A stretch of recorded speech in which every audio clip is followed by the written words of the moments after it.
La montaña palentina esconde muchos secretos. Uno de ellos, una ermita que es considerada la catedral del arte rupestre de España. Muchas preguntas surgen en torno a un singular edificio que nadie sabe quién lo levantó, cuándo ni cómo. Lo que pasa es que las leyendas pequeñas de los pueblos son muy sentimentales. Ese tipo de iglesias pues tienen una formación distinta a cualquier iglesia construida. Ves cosas, siempre la analizas y siempre sacas algo misterioso. Esta torre ahora mismo que estamos viendo se comunica con el convento de Santa María de Mave. Se hacía el cristianismo a su manera, ¿no?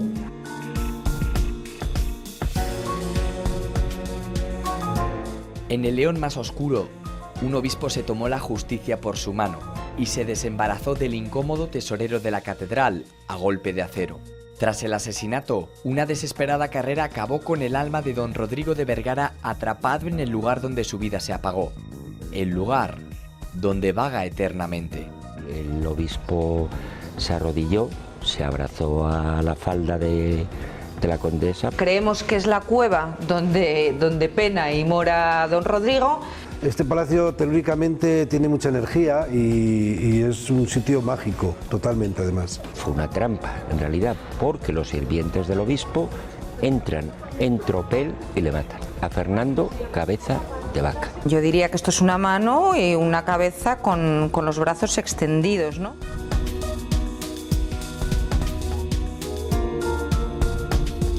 Los muros del monasterio más antiguo de Valladolid guardan un misterio. Cuentan las crónicas que los huesos de don Alonso de Castilla retumban en el interior de su sepulcro cada vez que la muerte acecha a alguna persona de su linaje. No era tampoco tan extraño que un obispo pudiese tener hijos. Pues esta es la primera historia de Valladolid de Juan Antolínez de Burgos, copia manuscrita. Yo pregunto incluso a las religiosas que si en algún momento han sentido algo y me manifiestan que no han sentido nada. Y que es cuando está enfermo alguno de su linaje del apellido de Castilla, hace ruido la tumba, daba la posibilidad de prepararse espiritualmente a tener una buena muerte. Alonso de Castilla tenía una fama de santidad.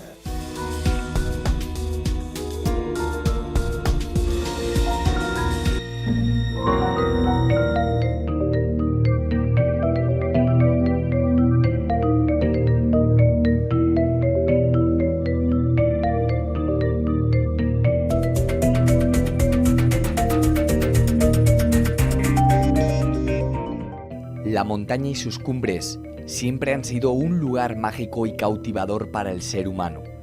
La dureza de la roca, barrera en unas ocasiones y protección en otras, ha sido a lo largo de los siglos espacio de misterio.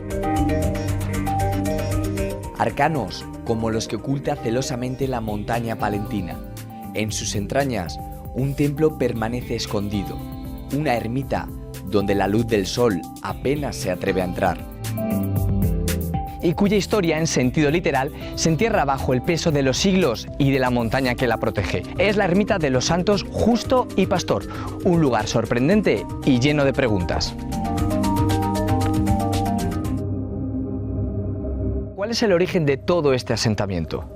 Bueno, el origen está en sus primeros habitáculos, época cántabra. Lo que pasa es que cuando esto empieza a estacionarse ese cristiano, empezamos a ver necrópolis, pequeños eremitorios y la entrada que vemos ahí que está tapada también de la sacristía. ¿Por qué se sabe que ese es un eremitorio? Tiene una bóveda, tiene una cúpula formada, le ocupan el principio porque no tienen otro. La pega que tenía es que estaba mal orientado. Y nos encontramos allí con la entrada primitiva. Exacto, esa ya diríamos entre dos tengo que elegir. Esa está mejor orientada. Se establecen y amplían el resto de la iglesia. ¿No es casualidad que las tumbas estén pegadas al eremitorio primitivo? Yo quiero tener mis seres queridos alrededor de mi pequeña capilla donde rezo.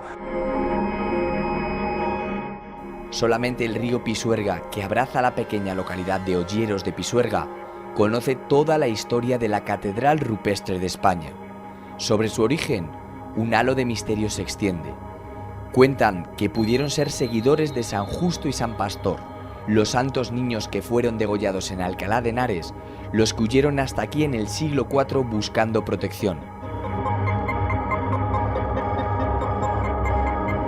Otros aseguran que los primeros en asentarse en este lugar fueron los discípulos de San Millán de la Cogolla, que bajaron desde Cantabria para cristianizar esta zona. Aquello sucedió en torno al último cuarto del siglo VI.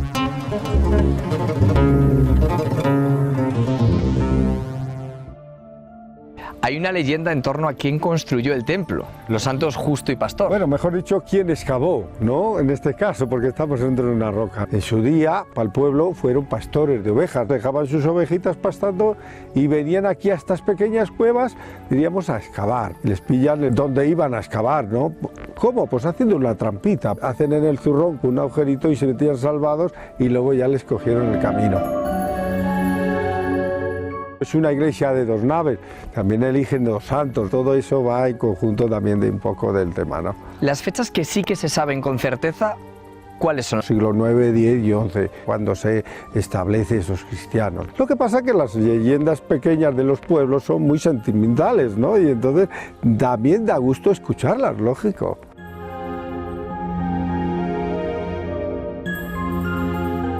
En la primera etapa del cristianismo y durante la Reconquista, el fenómeno rupestre o troglodita era muy habitual, ya que las cuevas eran lugares perfectos para que los perseguidos pudieran retirarse a la vida contemplativa con total protección.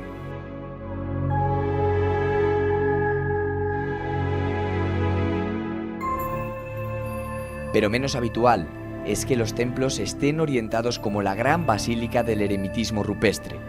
La Iglesia estableció en las constituciones apostólicas que los templos deberían orientarse con la cabecera mirando hacia el este, es decir, la luz del amanecer entra por el altar.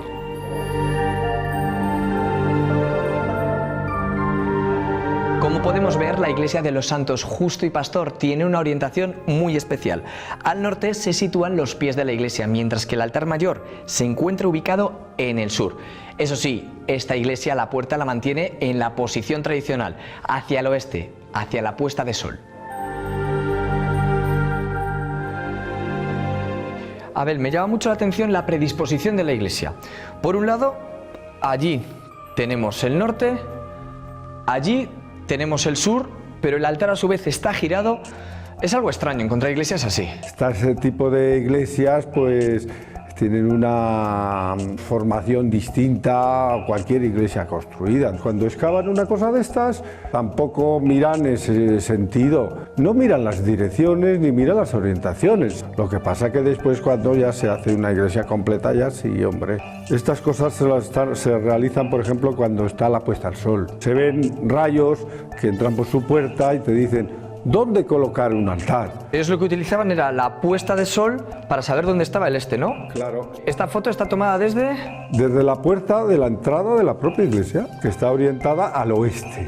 Sin embargo, el rayo te marca dónde colocaba la iglesia, diríamos, el primer altar. Y por eso entonces fueron girando el interior de la iglesia. Exacto. Para llevarla a esa capilla al este total. La capilla al este y la entrada de la iglesia al oeste. ¿Esta iglesia dónde está construida? ¿Dónde está excavada, mejor dicho? Dicen que está bajo el monte Cildá. Areniscas que son muy blandas. Lo podían excavar, por ejemplo, con maderas duras o con incluso el hierro. El eminente arqueólogo Miguel Ángel García Guinea dató la construcción de este sorprendente edificio en el siglo X, aunque hay pruebas que demuestran que aquí, antes de esa fecha, ya vivieron personas que poco a poco, y movidos por la necesidad, ampliaron su hábitat montaña adentro. esculpiendo esta arenisca como si de barro se tratara, para transformar lo que era una vulgar cueva en una auténtica obra de arte. ¿Cuántas personas llegaron a vivir en este eremitorio? Bueno, se calcula que puede haber de 15 a 20 personas. Esto es una de las celdas que utilizan para obtener esos víveres de ellos y tenerles cerrados. Luego ya la utilizan como ermita fúnebre. Entierran a una persona, puede ser un abad, puede ser un monje, tenemos una fosa antropomorfa. Y ese es otro de los descubrimientos que ha sido reciente, ¿no? En 1931. Luego ya pasan cosas en ella, pero bueno, viene una guerra civil. Y también aquí es donde se refugiaba la gente, donde ponía ese fuego, ese calor que tienes que dar. Aquí hay muchas cosas que esta iglesia te puede dar, esa energía de esa roca que está debajo de ella. ¿Podría esconder más secretos? Podría esconder alguno más, sí. Según estás tantos días aquí, ves cosas, siempre las analizas y siempre sacas algo misterioso.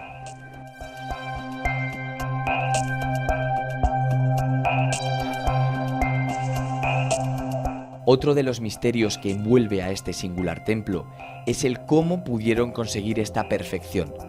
Las tareas de construcción no estuvieron exentas de peligro.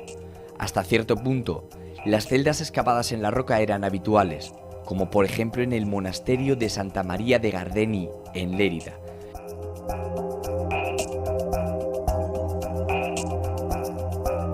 Pero cincelar la roca y crear bóvedas y columnas como esta, desde luego exigían tener unos conocimientos y unas técnicas muy avanzadas.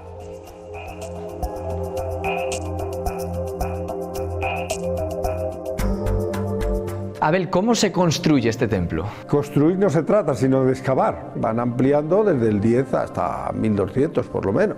Se trataba de esconderse.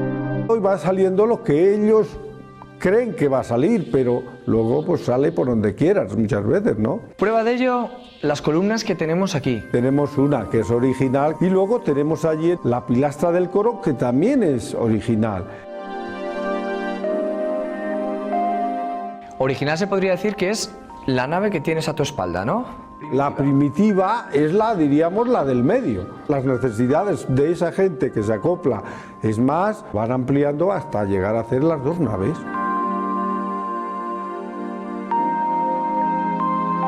Una de las cosas que ya no podemos ver aquí es el segundo piso que existía en esta ermita. Bueno, lógicamente esto se va quitando, es lógico, porque luego ya la dan la utilidad de la iglesia. Por eso diríamos esta iglesia tiene tanta agujerito, tantos huequecitos, porque la base estaba ahí fabricada. Desde aquí arriba podemos ver las dos épocas en las que se amplió. Primero hacen esta y luego pasan a la otra. Forman los arcos fajones como tenemos, o incluso el arco de medio punto que también hay en ella, y luego ya fabrican un poco ya el gótico también en la otra.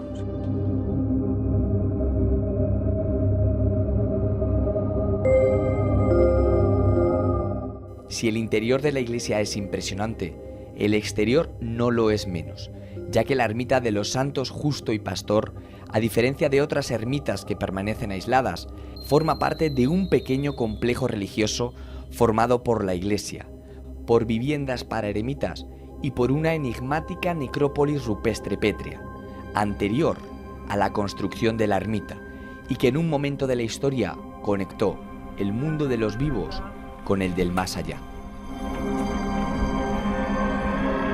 Este campanario es una de las cosas que más llama la atención. En realidad es una torre exenta levantada ya por el siglo XVII y que por aquel entonces tenía funciones de vigilancia.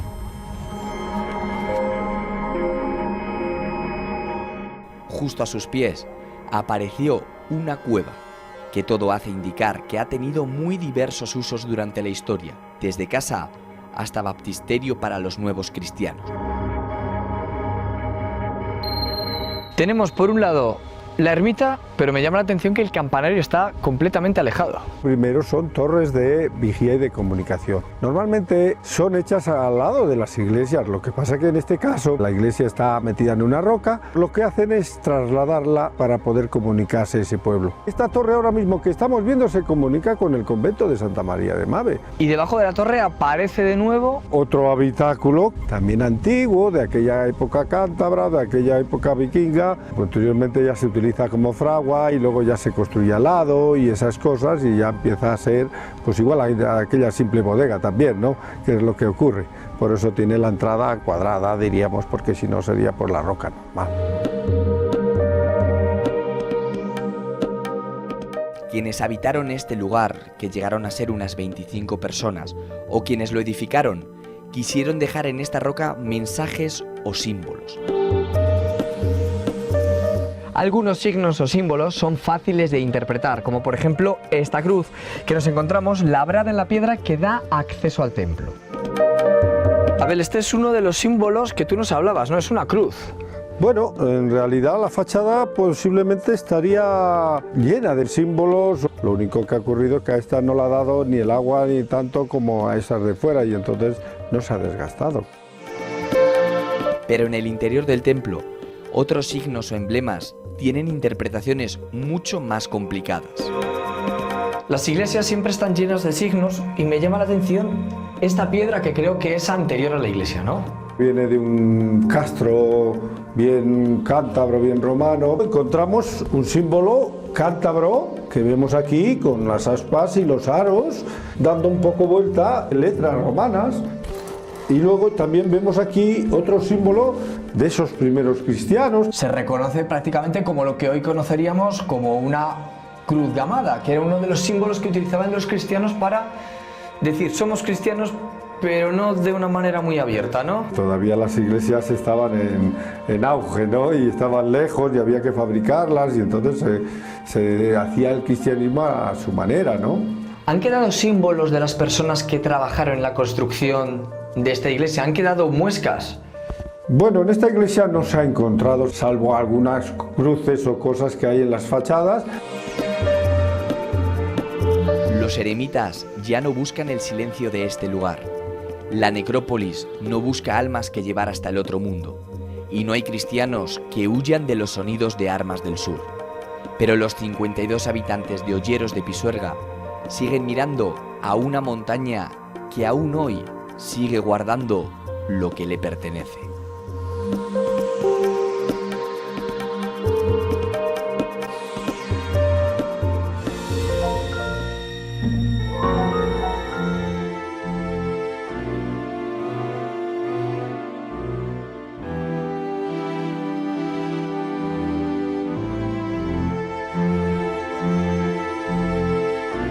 En la capital leonesa, un ajuste de cuentas acabó hace 500 años con el asesinato de un obispo a las puertas del Palacio de los Luna.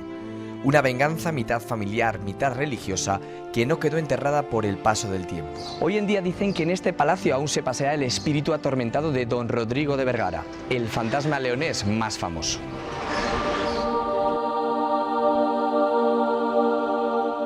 Javier, ¿es cierto que León es una tierra de fantasmas? Hombre, es una vieja dama con muchísimos siglos de historia y que lo ha sentado bien. Tierra de fantasmas, de enigmas, de crímenes famosos. En esta misma plaza de San Marcelo era una especie de teatrillo de variedades. Y si hablamos de enigmas, ahí pegado al consistorio estuvo durante siglos el teatro principal. Tenemos documentado que en 1893, entre los espectáculos vino un tal señor Posadas, mago y experto en quiromancia. Este hombre saca de donde lo sacara a la reina María Antonieta, guillotinada 100 años atrás, y la deja ahí en suspensión pues un montón de minutos. Hay un montón de aparecidos, de ovnis pasando por aquí encima, por la calle ancha, etcétera. Pero bueno, el fantasma por antonomasia de León es el del obispo don Rodrigo de Vergara, conocida por los leoneses hasta cierto punto. Y todo el mundo sabe que hubo un obispo que murió en el Palacio del Conde Luna, asesinado y de una forma ignominiosa, totalmente.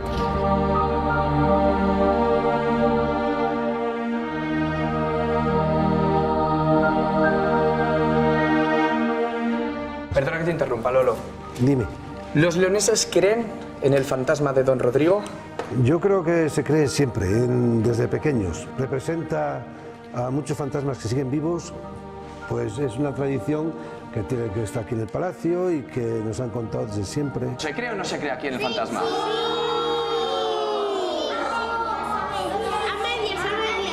¿Existe o no existe? Existe. Que existe. ¿Y cómo puede ser el fantasma de Don Rodrigo? Transparente, invisible y ya no sé más. ¿Cuál es la historia de este fantasma? Pues que primero estaban dos señores peleándose, entonces uno mató al otro, el otro fue corriendo, vino hasta aquí y ahí lo mataron, aquí lo mataron y su espíritu se ha convertido en el fantasma. Ellos lo tienen claro. Tú no sé si lo has visto o si no lo has visto. Yo no lo veo, pero lo siento. Es como el que viene y se pone un tricornio y te entra mala leche. Este palacio telúricamente tiene mucha energía y es un sitio mágico, totalmente además. Yo sí que esto lo dibujo en un folio más o menos, que es una cosa así, con una almendra en la cabeza, con la nariz gorda. Hay que afantasmarlo, que se dice. Lo ponemos así un poco triste porque el pobre vino a refugiarse aquí al palacio cuando el conde andaba de paseo. Le vamos a hacer el báculo ese para que se sepa que es obispo. Eso es para los que no creen en el fantasma de Don Rodrigo. Es nuestra historia y nuestros miedos y nuestras cosas. Ese es Don Rodrigo, el fantasma. La de Don Rodrigo no es una infantil historia de cuento. Tiene nombre, apellidos y una fecha marcada en rojo. 1478, el año en el que la historia de Don Rodrigo de Vergara encontró su punto final. ¿Quién era exactamente Don Rodrigo de Vergara? Era un religioso con mucha preparación intelectual, pero en paralelo era un hombre muy soberbio y demasiado interesado en opinión de los leoneses de la época en cuestiones políticas. Aquí en León cayó muy mal y de inmediato se enemistó, entre otros muchos, con los Cabeza de Vaca. Los Cabeza de Vaca eran una estirpe nobiliaria de mucha importancia, tanto a nivel de España como aquí en León. Fernando Cabeza de Vaca era tesorero de la catedral. La catedral, antes y ahora, pues es el icono de la ciudad. Entonces era económico porque se hablaba de dinero. En definitiva, se hablaba de poder. De esas disputas palaciegas y eclesiásticas nació un enfrentamiento que en el León del siglo XV parecía fácil de solucionar. El obispo se olvidó del quinto mandamiento y utilizó su poder más humano para acabar con su enemigo. ¿Por qué sucedió todo esto? El León de aquella época pues era una ciudad que había entrado en cierta decadencia. Tenía muchísima preponderancia la iglesia y un montón de nobles. ¿Era una convivencia pacífica? Había rencillas políticas, pero bueno, se solventaban de otra manera. A nivel de los estamentos más populares se solventaban de forma sangrienta. Lo del obispo Vergara es inaudito, no había pasado nunca ni ha vuelto a pasar jamás. Su nombre apareció mezclado en una conspiración que hubo en 1475, que la intención que tenía era entregar la plaza a Portugal. Esa inquina que tenía con los Cabeza de Vaca no se solventó hasta que el final fue muy trágico y muy vergonzoso para todo el mundo. Pero ¿qué sucedió esa noche? ¿Qué salió mal para que el crimen que cometieron unos bien obedientes sirvientes se volviera en contra de su señor y comenzara una huida desesperada desde el palacio arzobispal hasta el que fuera su destino final? Eso solo lo saben estas piedras. El tesorero de la catedral y el señor obispo aquí mismo realizan una comida que acaba mal. Se llevaban fatal y el conde de Luna, un personaje todopoderoso en la ciudad, les fuerza a hacer una comida aquí, en el Palacio Episcopal, para limar asperezas. La comida se celebra, todo transcurre muy bien. Fue una trampa, en realidad, porque los sirvientes del obispo entran en tropel y le matan a Fernando Cabeza de Vaca. El pueblo de León se enteró y se congregó aquí, empezaron como a atacar el palacio, como para pedir cuentas y explicaciones de lo que ocurría.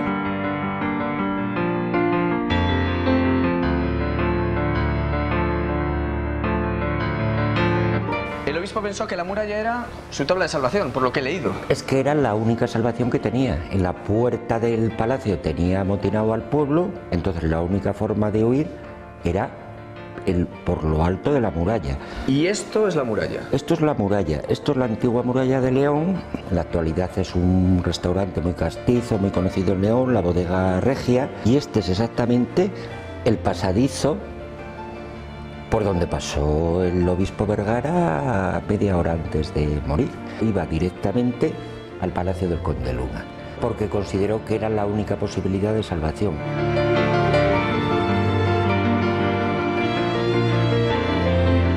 Y este fue el punto final de su frenética huida, un lugar donde el obispo entró y del que aún no ha logrado salir, el Palacio del Conde Luna.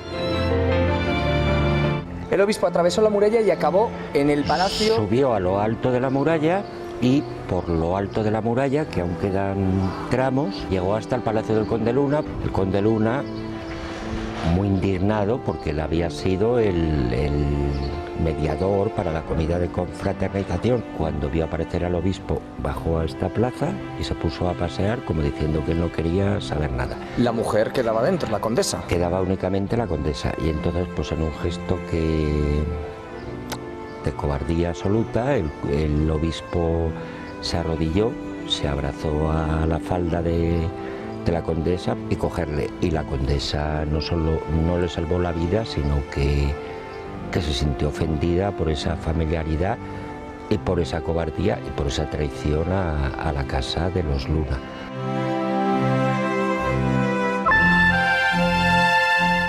Cuentan las crónicas que la turba que perseguía a don Rodrigo finalmente acabó por atravesar el dintel de la puerta y encontró al obispo protegido por la condesa, una protección rota por el filo del acero.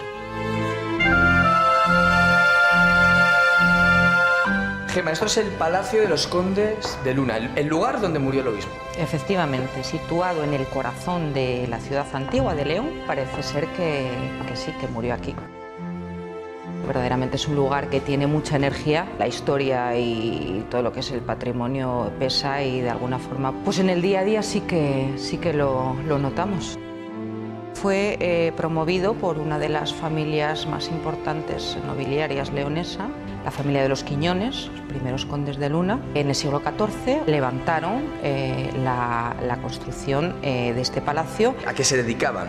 Eran una familia con fama un tanto pendenciera y sanguinaria, ¿no? Un conglomerado de poder en la época, pues importante, sí. Una familia que no es que solo se relacionaran entre ellos, pero bueno, muy para ellos mismos, ¿no? El conde de Luna, cuando sucedieron todos estos hechos, bueno, pues se desentendió un poco del tema. Mientras el obispo fue asesinado a las faldas de la condesa, estaba caminando por la plaza.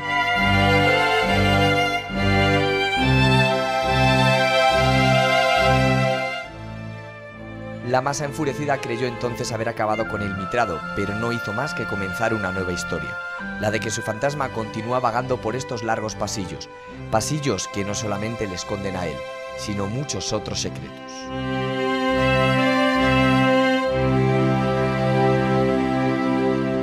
La leyenda dice que aquí es donde mora y descansa don Rodrigo, ¿no? Estamos en una zona que son restos del pasadizo de la muralla original. Conservamos 3 sillares romanos, muralla tardorromana y muralla medieval. Creemos que es la cueva donde pena y mora don Rodrigo. Notamos una especie de energía diferente cuando estamos por aquí. A mano tengo un ejemplo. A ver, enséñamela.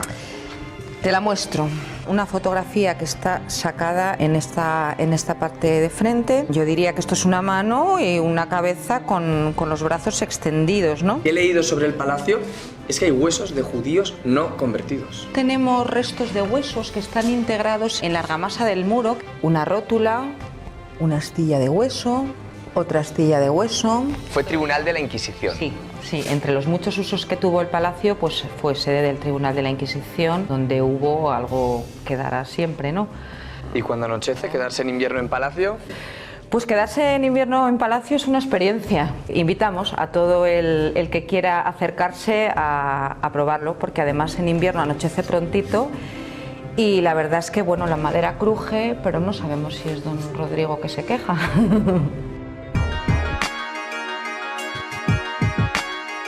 Condenado a la eternidad, escondido en la oscuridad y rodeado de huesos, el obispo don Rodrigo vigila y seguirá vigilando a los leoneses y visitantes que se acerquen a su obligado retiro.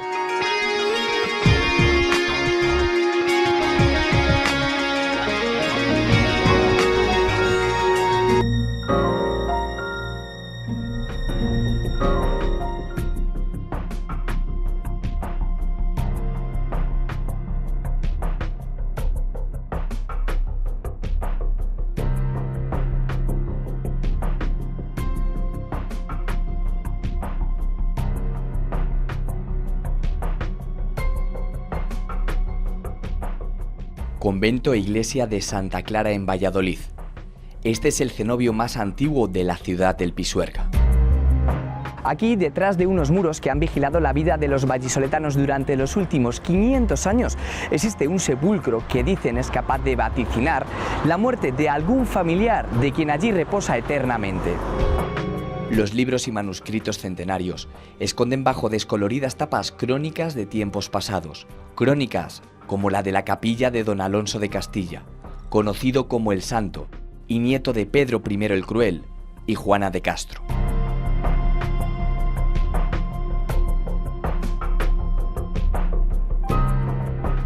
Una crónica que habla de una tumba prodigiosa, de esta tumba, la de don Alonso de Castilla. Según la leyenda, de aquí salen ruidos misteriosos y también este monumento funerario tiene la capacidad de mover objetos e incluso personas.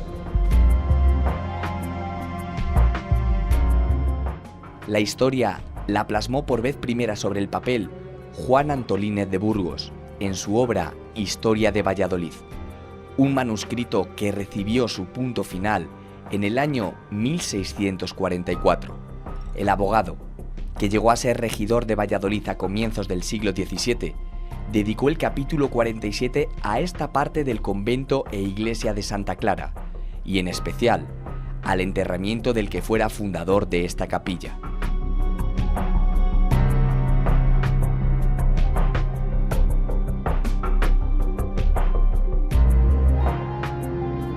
Esta capilla fue construida por don Alonso de Castilla en torno al siglo XV. ¿Quién era don Alonso de Castilla? Un personaje de una gran importancia en el Valladolid y en la época de los Reyes Católicos. Descendía de Pedro I de Castilla, él era hijo a su vez de Pedro de Castilla, que fue obispo de Osma y obispo de Palencia. No era tampoco tan extraño que un obispo pudiese tener hijos. Alonso de Castilla tenía una fama de santidad. Quiso enterrarse en este convento. ¿Alguna relación le vincularía con este convento? ¿No lo escogería al azar? Cuando una persona elige ser enterrada en un lugar es para que precisamente esas hermanas recen por la salvación de su alma a lo largo de toda la eternidad. El problema de la salvación era muy importante. Por tanto, es más qué es lo que estas monjas, la familia franciscana, podían aportar a Alonso de Castilla que lo que él podía hacer. Los manuscritos que quedan de aquella obra se pueden contar apenas con los dedos de una mano. La Biblioteca Nacional dispone de varias versiones, algunas de ellas digitalizadas y de fácil acceso. Pero en la ciudad de Valladolid, casi oculto de las miradas, dos tapas ya desgastadas protegen el misterioso texto, un documento que el historiador Javier Burrieza halló en una estantería hace ya algunos años.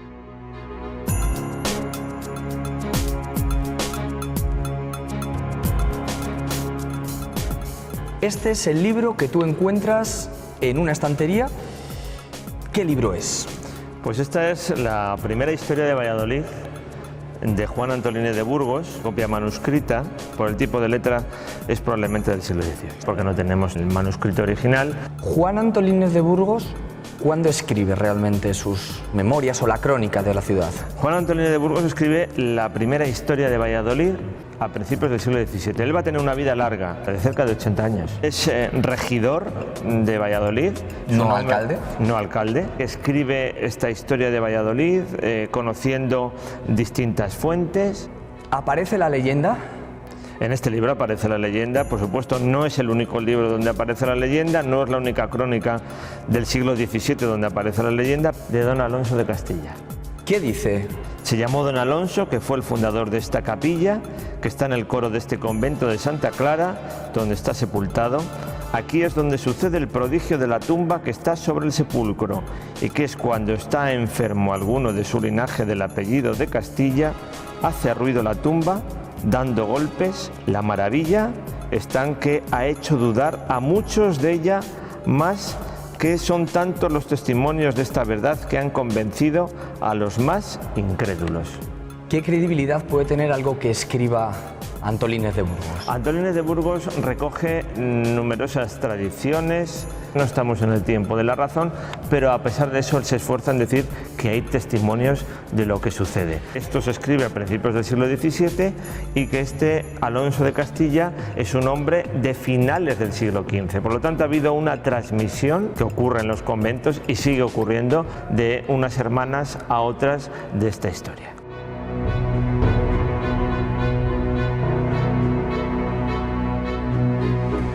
No solamente el regidor vallisoletano se hizo eco de la historia. Un foráneo, holandés para más señas, recogió en una de sus grandes obras el extraño fenómeno, aunque de una forma mucho más reducida. En el año 1707, Juan Álvarez de Colmenar firmó la obra Las Delicias de España y Portugal.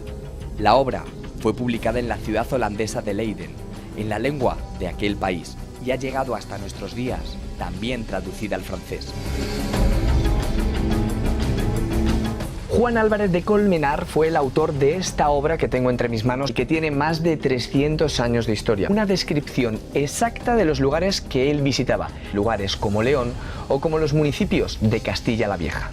Y aquí en la página 199 es donde nos encontramos la misteriosa descripción de lo que sucedía en el monasterio de Santa Clara. Lo hace en francés. Dice así: el monasterio de las religiosas de Santa Clara es señalable por la singularidad de la tumba de un caballero castellano, enterrado en el coro de su iglesia. Se pretende decir que de vez en cuando salen ruidos de allí, que son el presagio de la muerte de algún miembro de la familia. En el mundo de la parapsicología y los fenómenos paranormales, estos sonidos serían denominados Poltergeist, palabra de origen alemán que significa espíritu y hacer ruido. Y es en el monasterio donde los libros ubican su escenario. El actual edificio, muy austero, fue reformado a finales de 1495. Momento en el que se levantó su iglesia, que recibió su aspecto gótico a finales de 1742.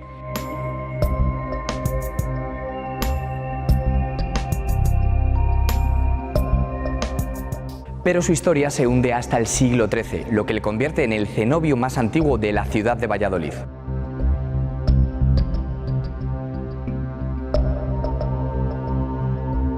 A nuestra espalda tenemos el convento y la iglesia de Santa Clara de Valladolid.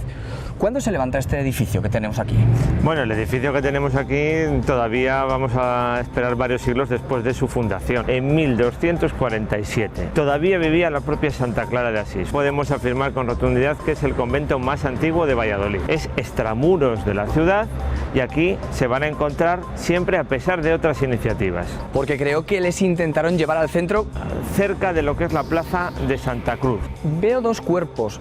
Esta es la parte más antigua y la otra es la parte, se podría decir, más moderna. Sí, esta es la parte más antigua, es la capilla de don Alonso de Castilla, podemos ver su escudo. Y entonces es aquí donde suceden todas esas leyendas. Sí, más bien en esta capilla de Alonso de Castilla, zona de cierta intimidad, si podríamos decir esta palabra, de cierta intimidad para la vida espiritual de las monjas. Nunca mejor dicho, como Santo Tomás, ver para creer. Si te parece, ¿entramos? Vamos a entrar. Vamos. Las hermanas clarisas son las actuales custodias de este franciscano lugar. y de todos los misterios que él guarda. De hecho, 2 de las fundadoras fueron compañeras de la mismísima Santa Clara de Asís. Ambas se encargaron de encontrar vocaciones y de levantar el primer monasterio 6 años antes de la muerte de la santa. Aquí fueron enterradas, en unas tumbas que ya no están a la vista, pero que durante siglos han sido lugar de peregrinación para los vallisoletanos, que venían hasta este lugar en busca de una tierra considerada casi santa, con propiedades curativas.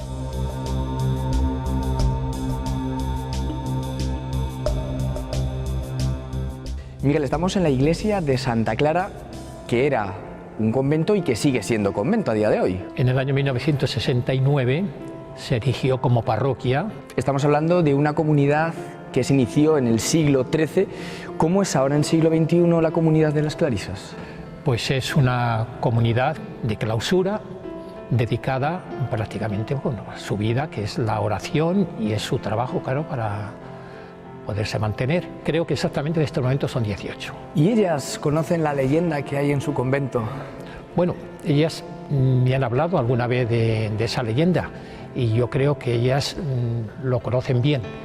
Desde esa austeridad en la que viven, ellas tampoco quieren dar mucha notoriedad a una cosa que parece ser más bien leyenda que historia. He preguntado incluso a las religiosas que si en algún momento han sentido algo y me manifiestan que no han sentido nada. ¿La gente a usted le pregunta cuando viene a la iglesia? Pues alguna vez, alguna persona, sobre todo la gente que viene de fuera, porque se conoce que han leído algunas cosas por ahí y te preguntan, oye, ¿y dónde está ese sepulcro donde dice que se sienten unos ruidos? Digo, pues mira, en la parte de atrás, digo que es clausura, concretamente ahí es donde dicen que está el sepulcro de don Alonso. Por lo que me has dicho entonces, estos enterramientos que encontramos aquí no pertenecen a la familia de los Castilla, ni mucho menos don Alonso. No, señor. Pertenecen precisamente a los Boninseni, que parece que era una familia noble, de regidores también que hubo en Valladolid, y que fueron benefactores del convento.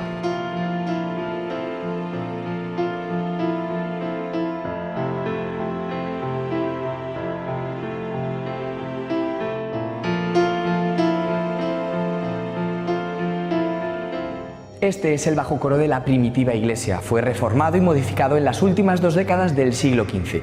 Y aquí, en este mismo lugar, 2 familias nobles decidieron hacerse sendas capillas. A un lado, la de Inés de Guzmán, condesa de Trastámara. Pero esta es la que realmente nos interesa, la de don Alonso de Castilla, el santo. ¿Cómo una persona acaba siendo enterrada en un convento tan prestigioso? Desciende de reyes. Su padre ha sido obispo de Osma. Y tampoco era extraño que en los conventos se enterrasen personas. No existían cementerios. Los conventos eran cementerios de personas potentadas, que eran los que realizaban estas capillas que permitían la ampliación. Entonces fue él mismo el que pagó la construcción de todo este espacio. Sí, este espacio que posteriormente tiene algunas modificaciones, y además en el exterior tenemos el escudo. No todo el mundo tenía un escudo de armas. Este señor sí que tiene un escudo de armas, es un bisnieto de un rey de Castilla, aunque su bisabuelo fuese destronado, llegase a la dinastía de los Trastámara, pero conservan precisamente ese apellido, el apellido de Castilla. El sepulcro, finalizado en el siglo XVI, es considerado una de las mejores obras funerarias de la época. 2 niños sujetan el escudo de armas de don Alonso, y como si de un arco triunfal se tratara, 2 ángeles culminan la obra. Aquí tenemos el sepulcro de don Alonso de Castilla, que para la comunidad franciscana era una persona con un alto valor, ¿verdad? Pues así es, y además es un sepulcro que, como podemos ver, es también de un alto valor artístico. Es un sepulcro del siglo XVI que además incluía ese lenguaje de saber quién está aquí enterrado. Y además que hay leyenda en torno a ello. La leyenda dice que cada vez que se iba a producir la muerte de algún miembro del linaje, don Alonso avisaba a través de unos golpes secos. En este convento habitaban personas relacionadas con este linaje de los Castilla, en concreto dos monjas, doña Constanza y doña Inés de Castilla, Que una llegó a ser abadesa. y que efectivamente parece ser que su antecesor, don Alonso de Castilla, avisaba y que eso tenía reflejo en la vida cotidiana de las monjas. La tradición oral cuenta que los huesos retumbaron y cumplieron su función auguradora antes de la muerte de dos moradoras de este convento que llevaban por apellido el de Castilla, doña Constanza, que llegó a ser abadesa, y doña Inés de Castilla. Pero hay otro hecho más fantástico que real, en el que una de las clarisas que consagró su vida en este cenobio, Petronila Ortiz, decidió en una calurosa tarde de verano descansar encima del sepulcro. Petronila despertó en la misma posición de descanso, pero muy alejada de aquel lugar.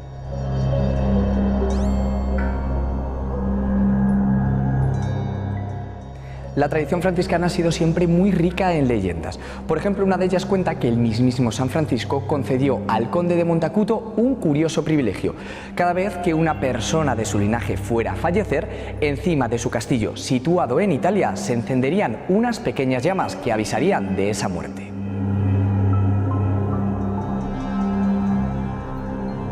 En la familia franciscana no era extraño aquello de el aviso de la muerte. Daba la posibilidad de prepararse espiritualmente a tener una buena muerte.